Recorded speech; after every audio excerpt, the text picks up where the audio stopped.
Hozirgidek kuz faslida qo'rg'on tomoqni ko'p yeb, issiq tutib olgan yoki jigarning issiq ichib ketgan urug' tuqqanligiga oilalar qig'il bo'ladigan saychilash usulini keldim. Qilish usulimi nihoyat oddiy bo'lib, bir qatim ko'zingiz chuqum o'rganalaysiz, hamda o'rganish boshlar ketdi.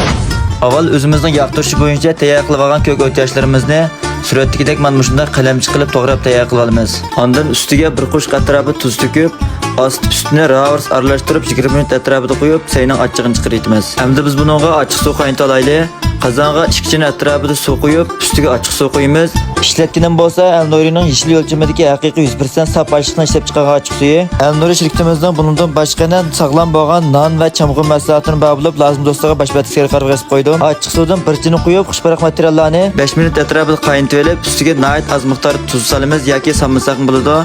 Ondan buni tabiiy usulda muzlatib olamiz. Bayongi saylarimizning vaqt to'shqanda suratdagidek mana shunday achchig'i yo'qab, yumshoq holatga keladi. Ondan buni ichi quruq bo'lgan aynak qutiga to'kib, muzlab tayyor bo'lgan achchiq suvning ustiga suratdagidek muvofiq miqdorda zanjibil, samsoq va shomila solib, yana ustiga bir qo'shq atrofida shakar solib, ravrs aralashtirib yetib, oxirida mana bu achchiq suvni bayongi aynak qutimizga to'kib, og'izni him etgandan keyin 5 kun atrofida qo'yib iste'mol qilsak bo'ladi. Qilish usuli oddiy, lekin ta'mi nihoyat esil chiqadi. Urug' tuqqanlar oila chuqur bir sinab qo'yinglar. Hamsa oxirida qo'llash nihoyat oddiy urug' tuqqanlar.